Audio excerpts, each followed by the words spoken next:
Hello friends, যে second পার্টটা দেবো বলে আলোচনা করেছিলাম সেই সেকেন্ড পার্টটাকে নিয়ে হাজির হয়েছি। তো এই দেখতে পাচ্ছ চারিদিকে মন্দির, এই হচ্ছে রাখাল রাজা মন্দিরে যাওয়ার রাস্তা।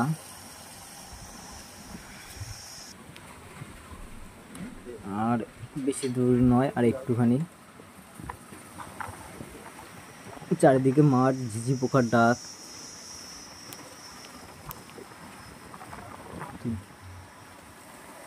জায়গাটা খুবই সুন্দর। সামনে লোকনাথ ঠাকুর আছে, দেখো লোকনাথ ঠাকুরের মন্দির। এখানে একটু গাড়ি দাঁড় করিয়েছিলাম, দিয়ে চোখে মুখে জল দিচ্ছিলাম। আবার যা হচ্ছে, ওই দেখো যে পাহাড়ি যে বন, হালকা যে বন দেখা যাচ্ছে, ওইটা হচ্ছে রাখাল রাজার মন্দির। এই সাইডে যে শিব, ওটা হচ্ছে শিব মন্দির। দরজাটা খোলা হয় না, কেন খোলা হয় না তা জানি না সঠিক। তো আমাকে ওই দাদাটা বলছিল যে দরজাটা খোলা হয় না, দরজাটা বন্ধ থাকে, তো কোনো একদিন খোলা হয়।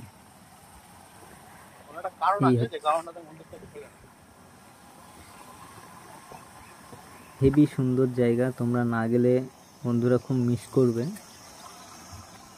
অবশ্যই তোমাদেরকে যাওয়ার জন্য রিকোয়েস্ট করব, তোমরা অবশ্যই গিয়ে জায়গাটা ঘুরে আসতে পারো। এবং এই মন্দিরে ঢুকলাম,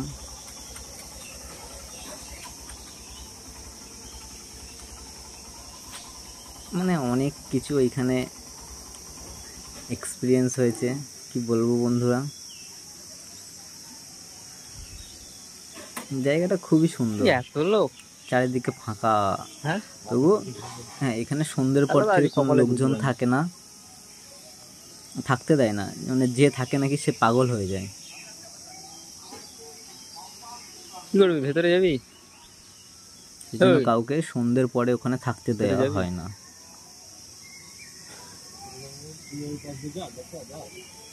এটা ধর,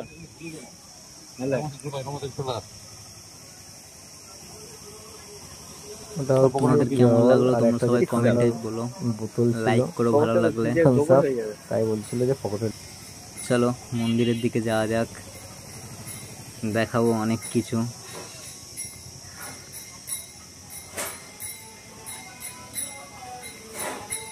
তো আগের ভিডিওটা কেমন লেগেছে তোমরা কেউ কমেন্টে বলোনি।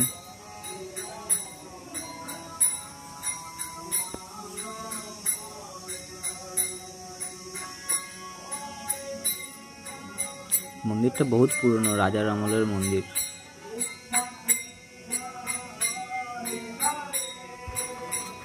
শ্রীকৃষ্ণ যে মর্তধামে এসে যেসব নীলা করে গেছে, সেই সব নীলার কিছু ছবি দেয়া আছে দেয়ালে, দেখছো। তার নীলা মাধুর্য নেই,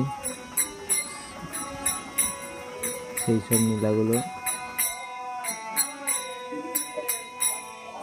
কিছু কিছু পুরনো ছবি সব দেয়া আছে।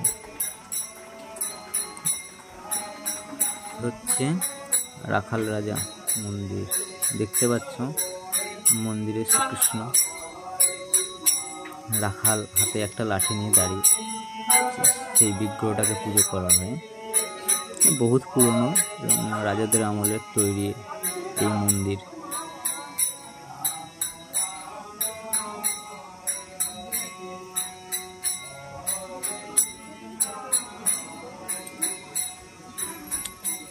হেব্বি সুন্দর জায়গা।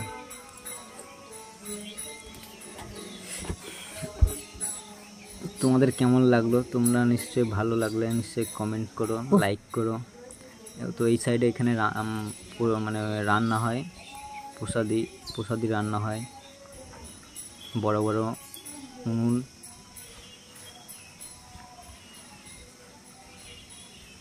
এটা হচ্ছে ফুল ফেলার জায়গা,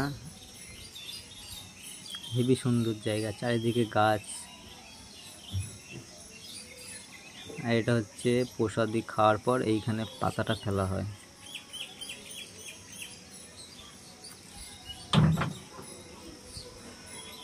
এগুলো বাসুদেব মাথায় করে শ্রীকৃষ্ণকে নিয়ে যাচ্ছে যমুনা নদী পেরিয়ে। এই সব স্ট্যাচুগুলো সব পাথরের তৈরি। কালীয় দমন এই কালীদেবের উপরে যে নিচে ছিল, নৃত্য করেছিল শ্রীকৃষ্ণ। পুরো পাথরের তৈরি।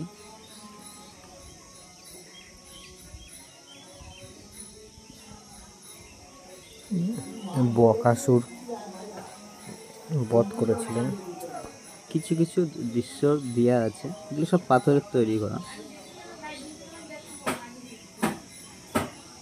অনেক লোক হয়েছে, মানে কি বলবো, ভক্তের গা দেওয়া। প্রায় 200খানা ভক্ত হবে। অনেকে গেছে, চারিদিকে বড় বড় গাছ বেদিক তৈরি করে দেওয়া হয়েছে। এগুলো সব বট গাছ, সব ছিঁয়াতে বসে আছে সবাই। অন্ন প্রসাদ খাবে বলে সবাই বসে আছে।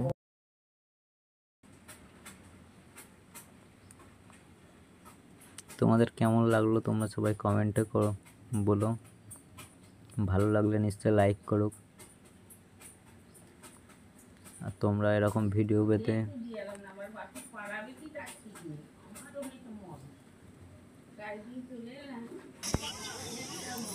দেখছো কি সুন্দর জায়গাটা। এই হচ্ছে শ্রীকৃষ্ণ অর্জুনকে জ্ঞান দিচ্ছে, মানে শ্রীমদ্ ভগবত গীতার যে জ্ঞানগুলো দেওয়া, সেই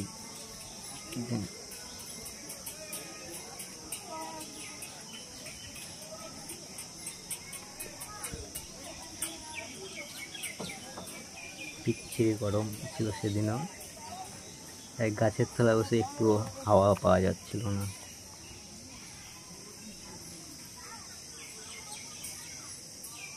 জায়গাটা অপূর্ব। তোমরা যদি না যাও, অবশ্যই বন্ধুরা তোমরা সবাই ঘুরে আসতে পারবে, বেশি দূরে নয়। আর অবশ্যই তোমাদের যাওয়ার জন্য নিশ্চয়ই বলবো।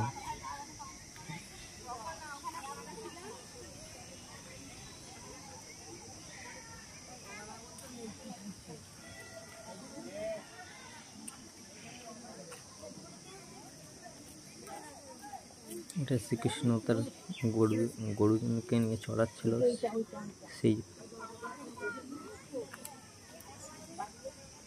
আর এর ভেতরে কি আছে বলো তো? এর ভেতরে আছে একটা গরু, গিরি গোবর্ধন মন্দির। এই মন্দির থেকে রাত্রিরে নাকি গরু নিয়ে বের হয়, রাখাল সেজে গরু চড়ায়। সেই জন্য সন্ধ্যের পরে এখানে কাউকে থাকতে দেওয়া হয় না। যেই থাকে সেই পাগল হয়ে যায়। গাছগুলো বহুত পুরনো গাছ।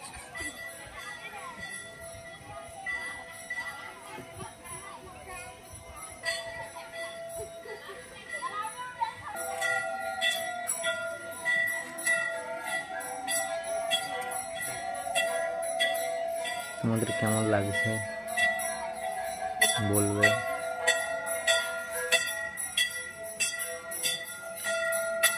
ওখানে কীর্তন হচ্ছে, মানে ভোগ আরতি যেটা বলা হয়, সে ভোগ আরতির কীর্তন হচ্ছে। এদিকে সবাই ভোগ খেতে যাচ্ছে, মানে প্রসাদ। এটা হচ্ছে কুয়ো।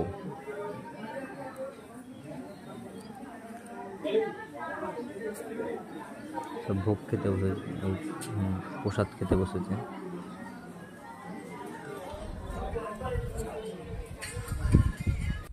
অনেক লোক। আমরা বসলাম তখন বাজে প্রায় 3টে। পোলাও দিয়েছিল প্রথমে একটুখানি, ওটা প্রসাদই।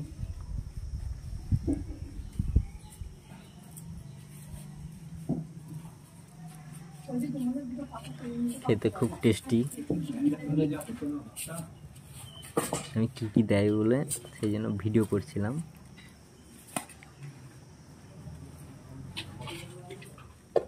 ভাত, ডাল, খুব সুন্দর খেয়েছি। গরম, হাত দিতে পারছি না, হাত ছেঁকা লাগছে। আর আমি সত্যি কথা বলতে বন্ধুরা, আমি গরম জিনিস খেতে পারি না।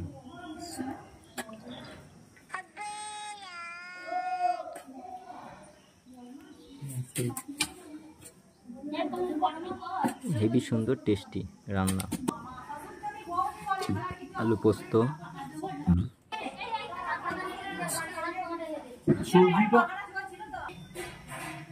ওটা হচ্ছে তোমার পটল ভাজা, বেগুন ভাজা, আর হচ্ছে ভেন্ডি ভাজা, এটা শাকের একটা ঘ্যাঁট, কুমড়ো আলুর তরকারি, খুব সুন্দর হয়েছে রান্না। আর ছিল তোমার লাস্টে পায়েস, চাটনি, মিষ্টি, বোঁদে, হ্যাঁ আমের চাটনি ছিল, দুধের পায়েস ছিল, খুব টেস্টি। খেয়ে মানে প্রাণ এবং পেটটাও ভরে গেছিলো, ওর জন্য বসেছিলাম আধা ঘন্টা 1 ঘন্টার মতো বসে টিয়ে তারপরে এসেছি। তারপরে এই যাচ্ছি, দেখতে পাচ্ছ। তাহলে আরেকটা জিনিস দেখাবো, যেখানে বিশাল বড় মন্দির আছে, পুজো হয়। বহুত আগে একবার গেছিলাম, দিন আগে। জায়গাটা থেকে কত সুন্দর, চারিদিকে গাছ, মাঝখান দিয়ে রাস্তা। এগুলো হচ্ছে গ্রাম বাংলার দিকেই সত্যি কথা বলতে গেলে আছে, শহরের দিকে পাবে না।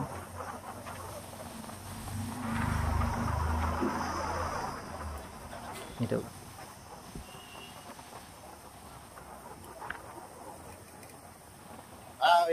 খুব সুন্দর জায়গা, তোমরা যদি না যাও বন্ধুরা অবশ্যই গিয়ে ঘুরে আসতে পারো।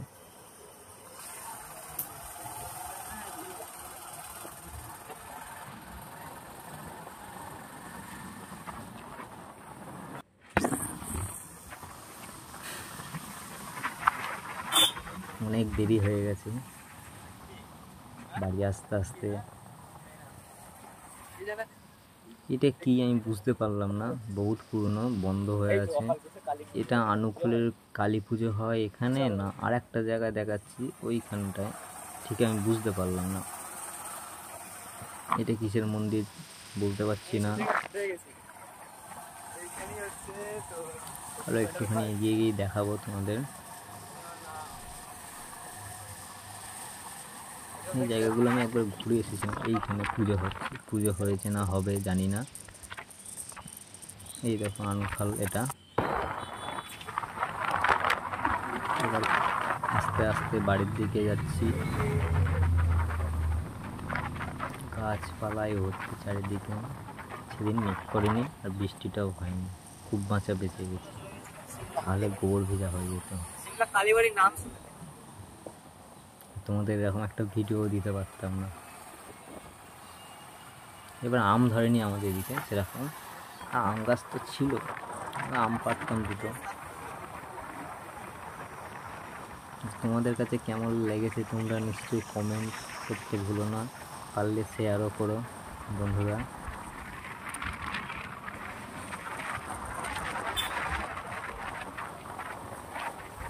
জায়গাটা কেমন, তোমাদের জন্য এরকম যদি ভিডিও আরও আনবো, আরও দিতে পারি সেই চেষ্টা করব। কিন্তু তোমাদের সাপোর্ট, তোমরা যদি শুধু সাপোর্ট করো আর সঙ্গে থেকো বন্ধুরা। সামনে একটা ফুল গাছ, খুব সুন্দর লাগবে, খুবই সুন্দর ফুলগুলো লাগবে। এখন এইসব গাছ দেখাই যায় না তো। আর বেশি কথা নয়, চলো রাখলাম, পরে আবার দেখা হবে বন্ধুরা। সকলে ভালো থেকো, গুড বাই।